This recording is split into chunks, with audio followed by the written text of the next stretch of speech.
ఇంట్లో ఉన్న బంగారాన్ని విడిపించి ఆ రోజు ఆన్లైన్ రేటుకే మేము కొంటాం. Sharma gold company. ఇప్పుడు మీ టైంలో ఉన్న హీరోస్ ఎవరైతే వచ్చారో కష్టపడి, వాళ్ళ మీద కొంత పాలిటిక్స్ నడిచాయి. వాళ్ళ వారసులు వస్తున్నారు కాబట్టి అనేది కొంత టాక్ నడిచేది గట్టిగా.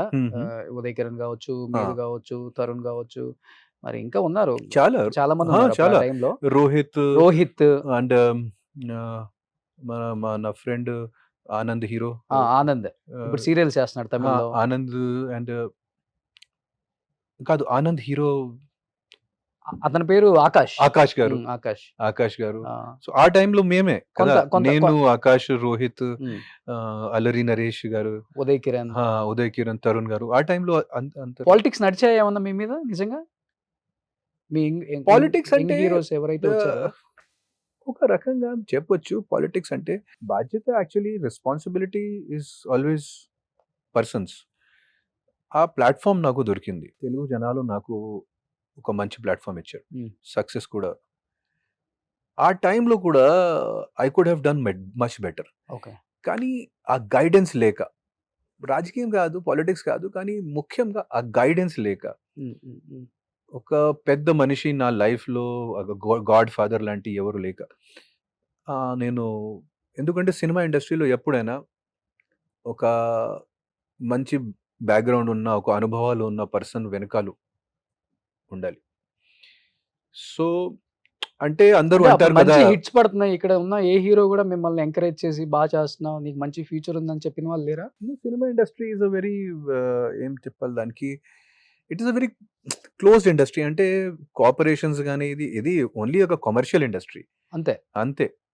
బ్రాండ్ హిట్స్, సక్సెస్, ఇది ఓన్లీ మాత్రం సక్సెస్కి ఫ్రెండ్షిప్స్ ఉన్నాయి, ఆ హిట్స్కి ఫ్రెండ్షిప్స్ ఉన్నాయి. ఆ సక్సెస్ లేకపోతే మీరు చూస్తూనే ఉన్నారు కదా, ఇప్పుడు కూడా చూడండి, ఈ జనరేషన్ లో కూడా అట్లాంటి నడుస్తూనే. ఇప్పుడు మీ టైంలోనే కదా ఉదయ్ కిరణ్ కూడా చనిపోయింది. అదే టైం ఉదయ్ కిరణ్ చనిపోవడానికి మెయిన్ రీజన్ ఏంటి? సినిమాలు రాక, లేకపోతే ఒక హీరో ఉన్న తర్వాత, ఒక మంచి సక్సెస్ఫుల్ హీరో ఉన్న తర్వాత, అంటే లైఫ్లో సడన్గా ఫెయిలియర్ వచ్చినప్పుడు అది తర్వాత ఏం చేయాలి అంటే, there is no other way కదా. ఓన్లీ మాత్రం ఓకే, నేను స్టార్టింగ్ నుంచి నేను డైరెక్షన్ ఫీల్డ్తో వచ్చాను. ఫస్ట్ నేను కెరియర్ డైరెక్షన్ ఫీల్డ్తో స్టార్ట్ చేశాను. కాబట్టి నేను డైరెక్షన్ వైపుకి వెళ్ళాను. మధ్యలో ఇక్కడ యాక్టింగ్ కెరియర్లో ఏం జరగకపోతే నేను డైరెక్షన్ వైపుకి వెళ్ళాను, రైటింగ్ వైపుకి వెళ్ళాను. కానీ ఓన్లీ మాత్రం ఒక హీరో ఉన్నప్పుడు లైఫ్లో ఒక 30 వయసులో కానీ 31 వయసులో ఇంట్లో ఖాళీగా కూర్చున్నప్పుడు చాలా నెగటివ్ థాట్స్ వస్తాయి కదా. తర్వాత ఏం చేయాలి లైఫ్లో? బయట ఎక్కడైనా వెళ్తే అందరూ సరే ఏమైంది మీ సినిమాలు, ఎందుకు సినిమాలు రావట్లేదు, ఎందుకు సక్సెస్ లేదు, ఎందుకు ఇది.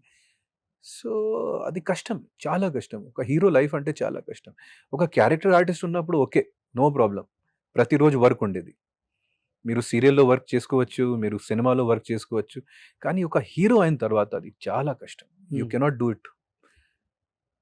సో వెళ్ళారా చనిపోయినప్పుడు, ఉదయ్ చనిపోయినప్పుడు? ఆ టైంలో నేను ఇక్కడ లేదు. Big shock of course. Uday and ఇంకోటి, నేను ఒక ఫిల్మ్ చేశాను, విజయ్ సాయి అని ఇంకొక హీరో, తను కూడా చనిపోయాడు కదా. సూసైడ్. ఇద్దరు హ్యాంగ్ చేసుకుని చనిపోయారు. సూసైడ్. సో విజయ్ సాయితో నేను ఒక మంచి సినిమా, రైలింగ్ నరసింహరావు గారిది ప్రేమించుకుందాం పెళ్ళికి రండి సినిమా చేశాను. 35 days మంచి అబ్బాయితో. కానీ అదే జరిగింది సేమ్.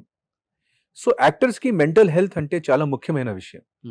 ఈ యాక్టింగ్ ఫీల్డ్లో రావాలంటే ఓన్లీ మాత్రం నాకు యాక్టింగ్ తెలుసు, నాకు డాన్సింగ్ తెలుసు, ఫైటింగ్ తెలుసు, అది అవ్వద్దు. బ్యాక్గ్రౌండ్ లేకుండా పర్సన్స్కి ఇక్కడ చాలా ఉండాలి.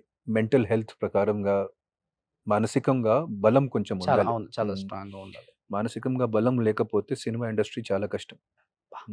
సుమన్ టీవీలో మీ పర్సనల్ అండ్ బిజినెస్ ప్రమోషన్స్ కోసం కింది నెంబర్కి కాంటాక్ట్ చేయండి.